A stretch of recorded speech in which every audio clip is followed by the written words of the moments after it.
कहते हैं होई है वही जो राम रची राखा, पर ऐसा लगता है जैसे पीओके में होई है वही जो अमित शाह रची राखा। पीओके में मिल गई है बड़ी जीत, आगे बढ़ गया भारत। हाँ, एक तरफ ये सब कुछ हो रहा है तो वहीं दूसरी तरफ 5 अस्थायी सदस्य यूएन के, इनको भारत की सीधी चेतावनी, और अब भारत बनेगा यूएनएससी का परमानेंट मेंबर। जानेंगे क्या है मामला, क्यों इतनी बड़ी बात कही जा रही है। जियोपॉलिटिक्स में बहुत कुछ चल रहा है, आइए जानते हैं इन खबरों को विस्तार से। कहते हैं ना, काल बड़ो शिकारी और समय बड़ा बलवान, कुछ वैसा ही है इस वक्त। एक जमाना था जब 5 देश जो बैठते थे यूएनएससी के चेयर में, पूरी दुनिया इनके इर्द गिर्द ही घूमती थी और इन्होंने पूरी ताकत समेटकर अपने हाथों में रख लिया था वीटो पावर के रूप में। और ऐसे में भारत के काम आया था रूस, और रूस की वीटो पावर कई बार काम आया। वैसे तो यूएनएससी में सबसे पहले चाइना की जगह भारत को ऑफर किया गया था परमानेंट मेंबरशिप, लेकिन क्या करें, चाचा नेहरू उस समय चाचा माओ पर बहुत ज्यादा मेहरबान थे और हुआ ये कि इन्होंने अपनी कुर्सी चाइना को दे दी और आज उसी कुर्सी के लिए फाइट कर रहा है भारत। और सबसे बड़ी बात देखिए, चाइना ने एहसान कैसा चुकाया है कि ब्लॉक करने में लगा हुआ है तो चाइना ही लगा हुआ है, पर अब ज्यादा दिनों तक चाइना लग नहीं पाएगा, क्योंकि जो ये 5 देश है ना, इन 5 देशों की शक्तियां धीरे धीरे खत्म हो रही है। फ्रांस की बात करें, यूके की बात करें, दोनों की अर्थव्यवस्था अब सिमट गई है, सेना भी कमजोर हो रही है। अमेरिका की बात करें तो बाइडेन तो एकदम से उल्टी चाल चल रहे हैं। बाइडेन दोस्त को दुश्मन बना रहे हैं। जिनके रिश्ते कभी अमेरिका के साथ बहुत अच्छे थे, वो आज चीन के साथ हो लिए हैं। और रूस की ताकत तो सबने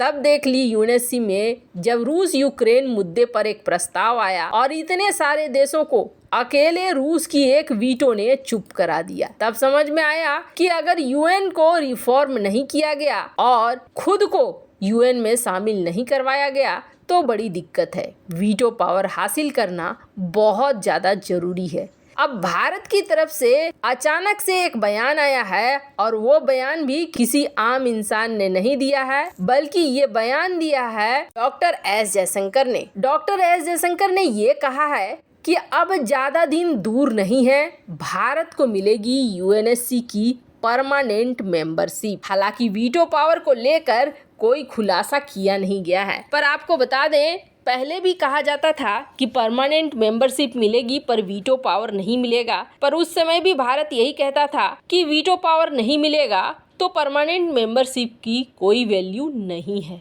ऐसे में उम्मीद यही जताई जा रही है कि भारत को परमानेंट मेंबरशिप भी मिलेगा। भारत का कद इन दिनों इतना ज्यादा बढ़ गया है कि अब भारत को रोक पाना आसान नहीं है। भारत को परमानेंट मेंबरशिप देनी ही पड़ेगी और अभी तो बहुत बड़ा मौका भी है। चाइना जिस तरीके से आक्रामक हो रहा है और अमेरिका को भारत का साथ चाहिए चाइना के खिलाफ, ऐसे में भारत को यूएन की परमानेंट मेंबरशिप हासिल करने में हर देश मदद करेंगे चाइना को छोड़कर। कई बार ये देखने को मिला है कि बाकी के 4 देश भारत के लिए हाँ कर चुके हैं, सिर्फ एक चाइना ही है जो ब्लॉक करने की कोशिश करता है, रुकावट डालने की कोशिश करता है। खैर, जहाँ एक तरफ ये सारा कुछ चल रहा है तो वहीं दूसरी तरफ भारत को पीओके में आखिर जीत पर जीत मिलनी शुरू हो चुकी है। अभी पाकिस्तान में बहुत सारे ऐसे लोग हैं जो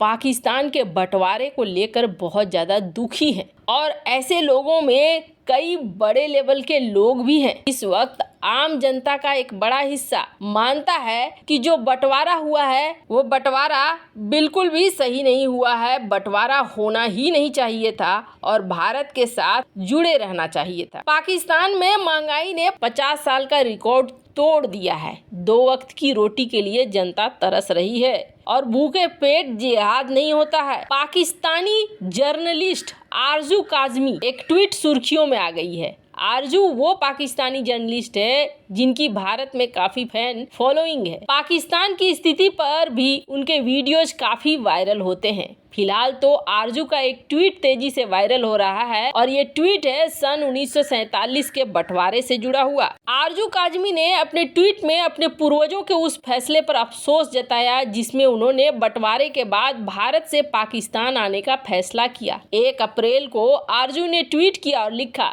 मेरे भाई और दूसरे परिवार वालों को लगता है कि अब उनका पाकिस्तान में कोई भविष्य नहीं है। बेहतर भविष्य की उम्मीद में मेरे दादाजी और उनका परिवार प्रयागराज से दिल्ली और फिर पाकिस्तान आ गए। आरजू ने आखिर में अपनी ट्वीट में लिखा, वाट लगा दी दादाजी ने। खैर, एक यूजर ने जवाब दिया कि भारत में आपका स्वागत है।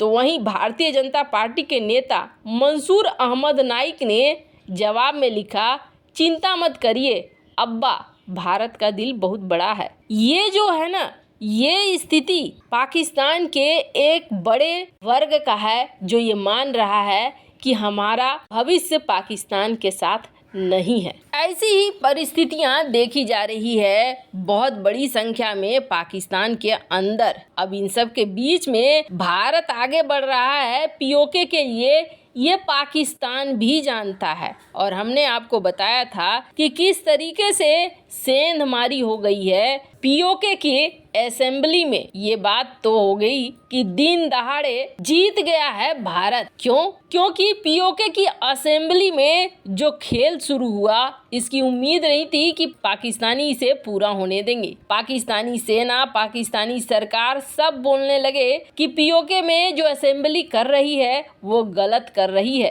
पीओके में आज तक असेंबली भारत विरोधी और आतंकवादी के समर्थन में प्रस्ताव पारित करती थी, पर समय का फेर देखिए। भारत के गृह मंत्री अमित शाह ने कहा कि एक कॉरिडोर बनना चाहिए जो भारत के जम्मू कश्मीर से लेकर पीओके तक के शारदा पीठ तक जाए, और इसके लिए असेंबली में प्रस्ताव भी आ जाता है। जैसे प्रस्ताव आता है वैसे ही बवाल मच जाती है पाकिस्तान की सरकार के बीच में, और वो कहने लगती है कि पीओके की सरकार अब मनमानी कर रही है, अपने हिसाब से काम करना शुरू कर रही है। 2006 से हमें भारत ये कहता रहा है कि हम एक कॉरिडोर बनाएं, लेकिन हमने कभी कॉरिडोर नहीं बनाया। आपको बता दें जो नहीं जानते हैं, पीओके में हिंदू और सिखों के 37 धर्म स्थल हैं। अब पीओके में ये प्रस्ताव आया और अब प्रस्ताव पारित हो गया है। पारित होने के बाद पाकिस्तान की सरकार कह रही है कि ये कॉरिडोर बनना संभव नहीं है। आपको बता दें, ऐसा लगता है